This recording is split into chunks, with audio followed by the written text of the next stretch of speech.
Dito na po tayo sa impact ng si Sara Duterte. Pakinggan natin to. Si Claire Castro is a spokesperson of the President and the Office of the President, or hindi ko alam kung kaninong spokesperson siya. Bobo talaga, oh. Bobo. Bobo mo talaga. Tangina ka, bobo ka talaga eh. Sinabi mo naman, spokesperson, tas di mo na naman alam, tanga ka pa talaga eh. Bobo pala ka. Aray ko. Bobo ng presidente nyo.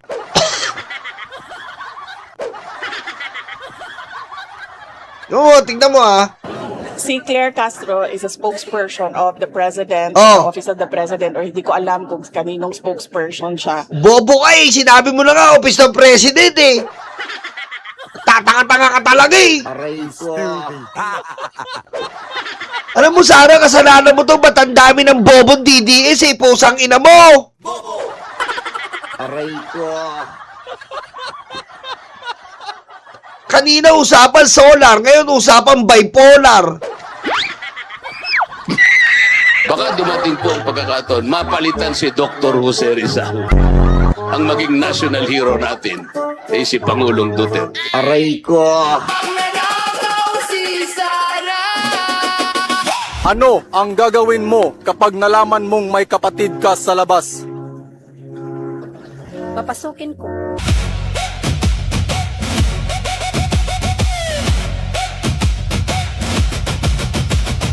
Ang bobo na ito, tinatake na naman si Yusik Claire. Alam mo Sara, ayaw mo aminin na sasaktan ka kay tita, kay Auntie Claire.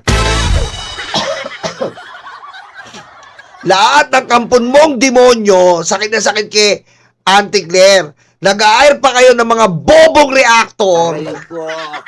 Ha? Sabihin mo naman sa mga bobong reactor mo, ayan, yung attorney kabayo, wala na. Oy, attorney, wala na yung channel mo. Aray ko. Ha? Attorney, wala na yung channel nyo, ah. Butas natin na. Aray ko. Wala na. Wala na yung channel mo, butas natin. Wala na nanonood eh. Pwede po ba lumipat muna kayo doon? Aray ko. Alam nyo mga kabutas, ha? Alam nyo, pagdating sa usapang legal, mga kabutas, ha? Mga kabutas, ito po mga kabutas, ha? Sa mga kabutas, itong si Claire Castro, mga kabutas, ay lagi nating iko-content to. Kasi nga, gagatasan natin to parang si Idol Rappy. Di ba?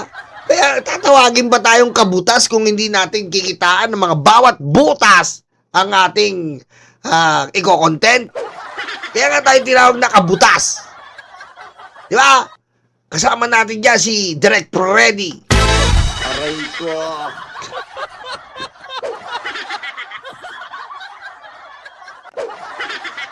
Kaya manood kayo mga kabutas. 100 na lang nanonood sa akin mga kabutas. Ba't gano'n mga kabutas? Ha? Huwag nyo intindihin yung mga tinalo ko sa debate. Huwag nyo intindihin yun. Ako intindihin nyo mga kabutas. Aray ko. Ha? Araw-araw Claire Castro. Araw-araw natin re-react Claire Castro. Araw-araw yan. Ha? Hayaan na natin yung ibang vlogger ko. Yung mga vlogger na hawak ko. Kailangan lampas ko kayo. Kailangan mga kabutas, ako lang ang lumalago ang channel. Kayong mga kasama kong vlogger, pagsikapan nyo. Huwag tayong magtulungan mga kabutas. Huwag tayong magtulungan dito mga kabutas. Ha? Aray ko. Ha? Tsaka huwag kayong paloko-loko. Dahil mga kabutas, kilala nyo ako. Ha? Masyado akong magalong. Aray ko. Hindi naman sa pagmamayabang. Ha? Pinagsama akong magaling at Aray ko. matagal na akong magaling. Ha? Mahabang panahon na akong magaling, mga kabutas. Kaya tawagin nyo akong long.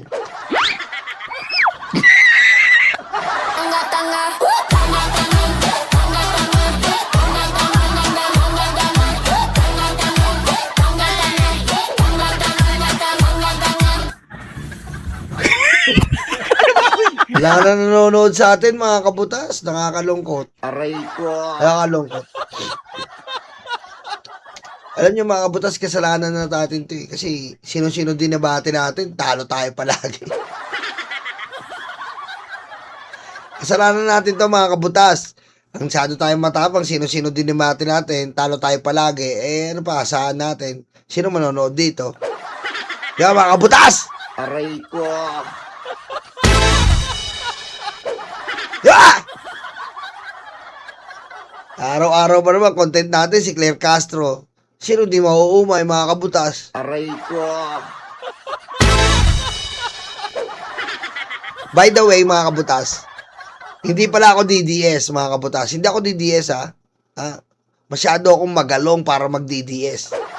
Aray ko. Pero, Oh! by the fact na spokesperson ka at merong C ng Office of the President dyan, dapat maging professional ka sa mga sinasabi mo. Wow! Tama, tama. Tama. Ang spokesperson kailangan professional. Kasi yung vice president natin, walang iya eh. Diba? Dapat professional si Yusik Claire. Kasi ang vice president, walang iya. Aray ko. Mamatay tao ang vice president. Magnanakaw. Tambalustay. Aray ko. Kaya si Yusik Claire, kailangan professional. Ha? Kasi mamamatay tao yung vice president natin.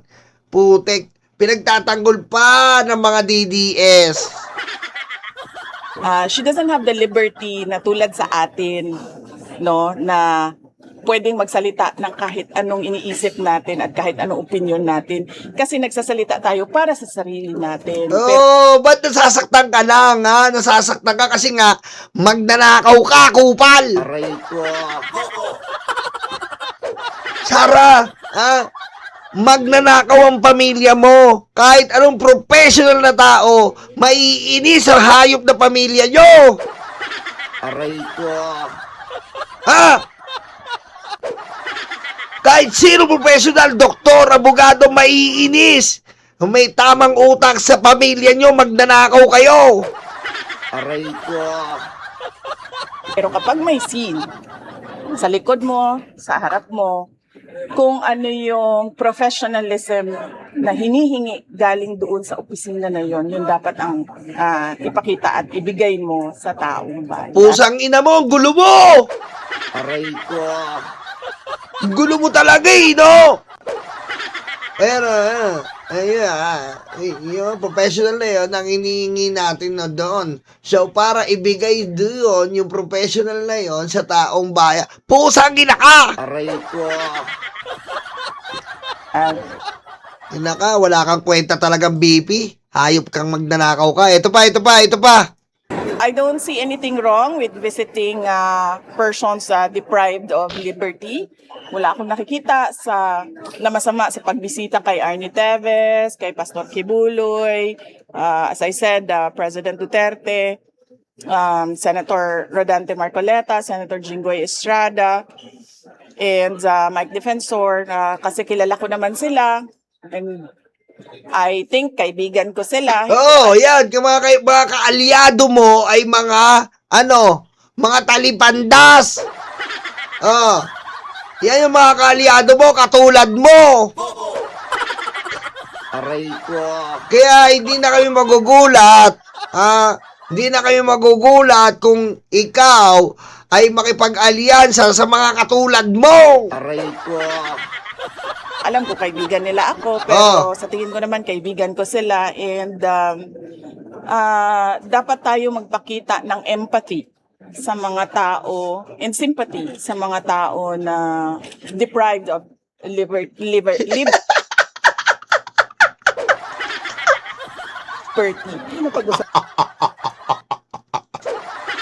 Aray Aray ko. Dapat tayo magpakita ng empathy at sympathy sa mga person deprived of liberty. Aray ko. Pusang ina ka, hindi lahat! Aray ko. Bobo ka talaga eh! Hindi lahat ng person deprived of liberty magpapakita ka ng empathy at simpatya, boba! Aray ko. Ang ina ka, boba ka talaga eh. Kinokontra mo yung naratibo naman DDS. Ina ka, nag-rhyme-rhyme ka pa. Ano ka, rapper? Aray ko. Oh. Person deprived of liberty, mga nang rape ng anak, papakita mo ng empathy, sympathy. Aray ko. Yung mga nagnakaw, mga magnanakaw, pakitaan daw ng empathy, sympathy. Aray ko.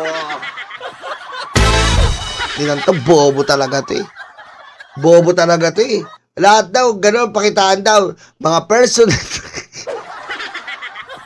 Aray ko. Usapan niyo, VP, pinayuhan niyo ba sila? Wala, uy, ginoo ko. Ako pa'y mo payo kay Senator. Pero, ang sinabi ko lang sa kanila doon ay kung ano yung para sa bayan, yun ang gawin ninyo. Yun ang message ko sa kanila sa loob. Sabi ko, magpakatatag at kung ano yung para sa bayan, yun ang gawin ninyo. Yung wedding talaga, wala. Mga babayan, wala talagang kakwenta-kwenta, no? Wala talagang kakwenta. Eto pa po, mga kababayan. Supalpalin muna natin mga DDS, mga kababayan, ha? Supalpalin lang natin ang kabobohan ng mga DDS. Pakinggan nyo ito at pag-aralan natin maigi. Eto na. Eto, mga kababayan. Dahil lang, ayusin lang natin. Of FB. Yan. Okay. Pakinggan nyo maigi. Ang confidential funds, marami kaming pinaggamitan. Related siya lahat sa national security.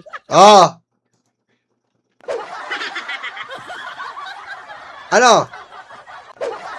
Sa pa, mga DDS, ha? Wala na kayong argumento rito. Tapos na kayo, si Sara umamin. Ito, ha? Ang confidential funds, marami kaming pinaggamitan.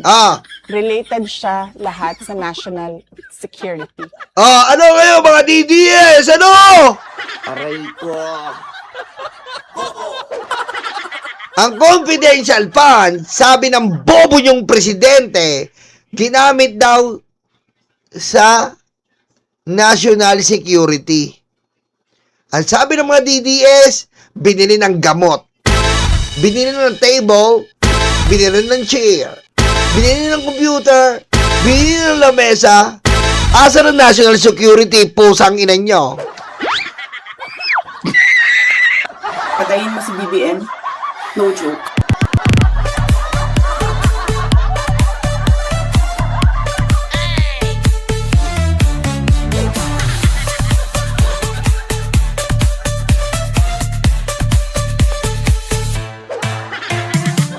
Sino ngayon sinungaling, mga DDS?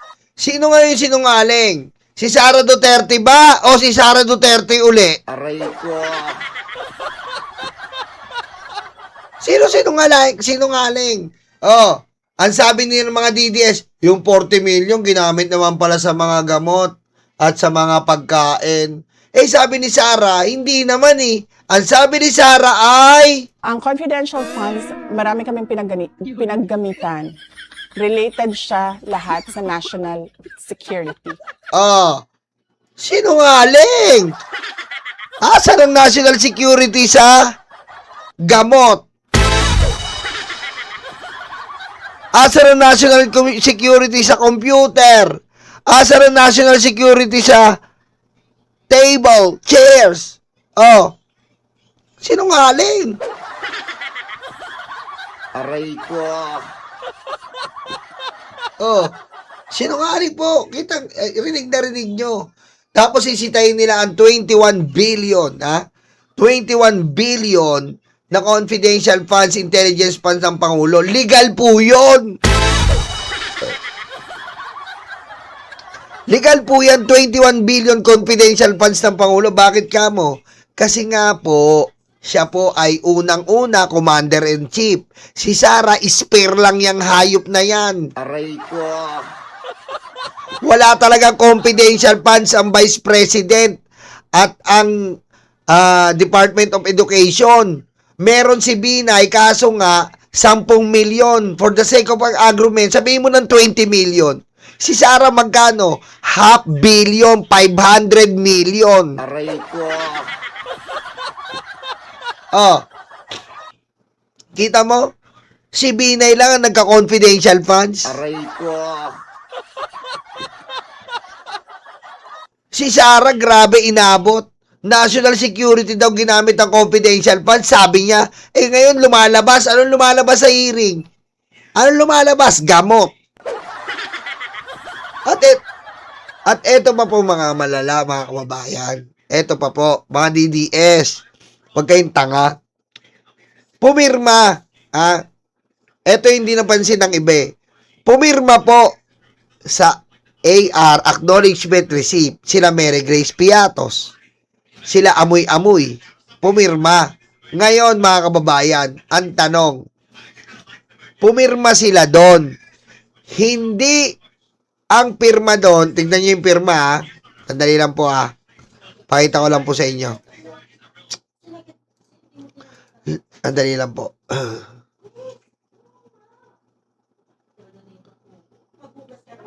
Sandali lang po, ha? Sandali lang. Kunin ko lang yung yung dokumento. Alam. Dito na lang natin kunin. Gaya lang po. Pakita ko sa inyo yung gusto kong itapik.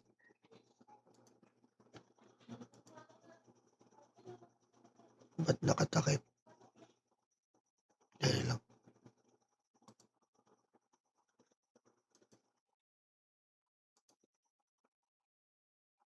Ito na po mga kababayan. Ito po mga kababayan. Tingnan nyo maigi ha. Oh.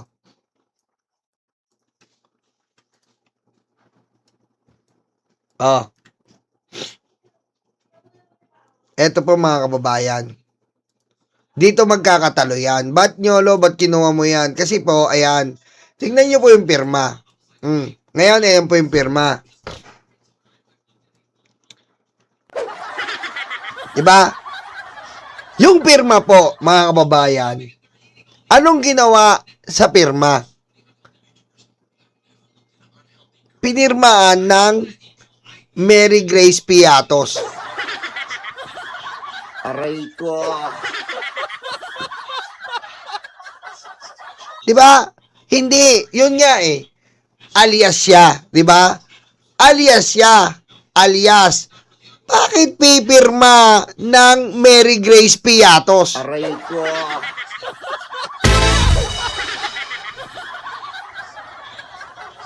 Di ba mga kababayan? Kapag naka-confidential agent ka, pipirma ka rin Mary Grace Piatos? Aray ko. Ayan o. M R G P. Aray ko. Paano po nangyari ganon? Aray ko. Dapat po, pag confidential agent ka, pipirma ka ng pirma mo. Bakit nakapirma po si Mary Grace Piatos ng Mary Grace Piatos na pangalan? Aray ko.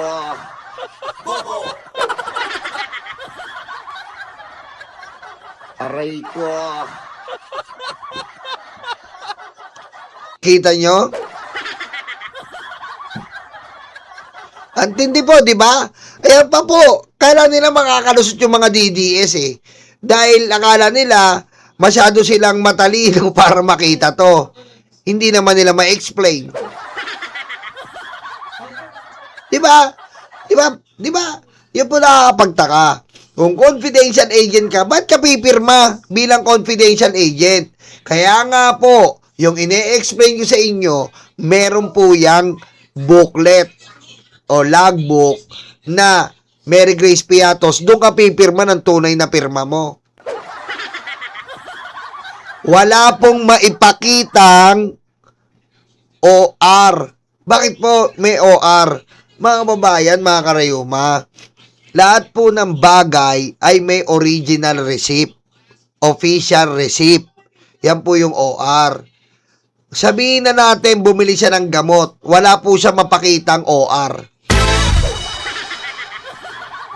Bumili siya ng table. Wala po siya mapakitang OR. Although, bawal na po ang ginawa niya sa confidential funds na bumili siya ng gamot. Bawal na yun pero wala siyang mapakitang official receipt.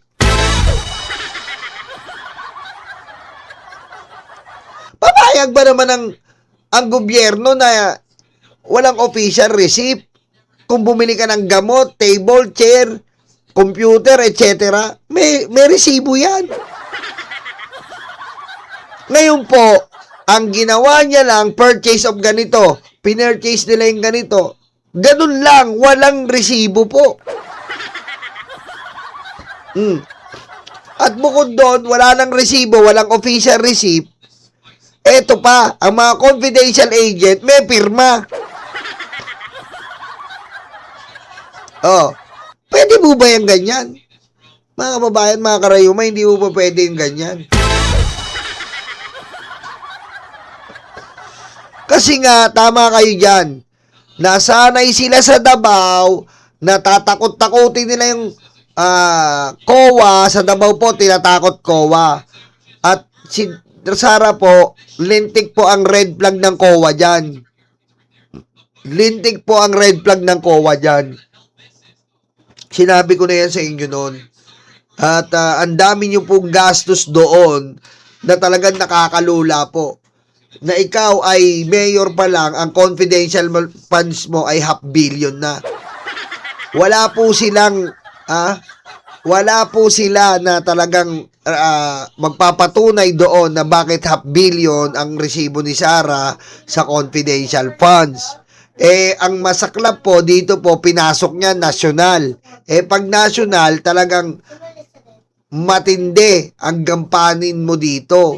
National ka, pang malawakan, pang buong bansa, ay kailangan malaman yan.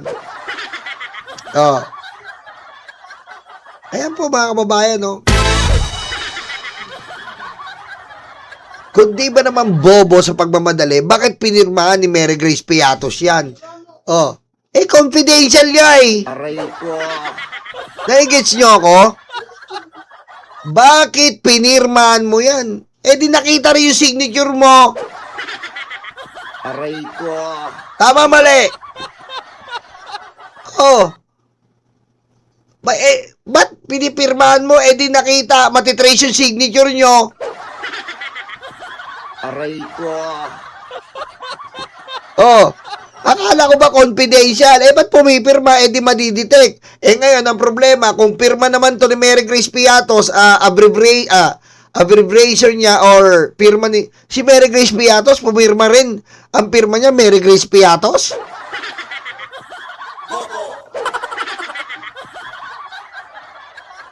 Diba?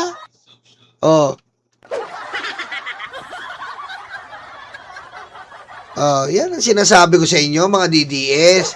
Walang lusot si Sara. Wala pong lusot, mga kababayan.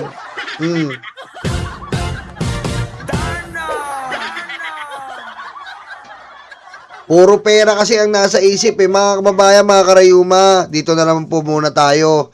Kasi po may lakad po ako bukas. Magkita-kita na lang po tayo bukas. May importante lakad po kami bukas. Magkita-kita na lang po tayo bukas. At samahan niyo po kami. Papunta po kami ng, sabihin ko na po, ako na po magsasabi, West Philippine Sea. Aray ko. Okay? Papunta po kami ng West Philippine Sea. Magkita-kita po tayo, mga karayuma. I love you all. Kita-kita po tayo.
kay Sara. Taong bayan hindi inisip, taong bayan hindi nadinig. 10 utos kaibigan, huwag magnakaw sa tao. Singungaling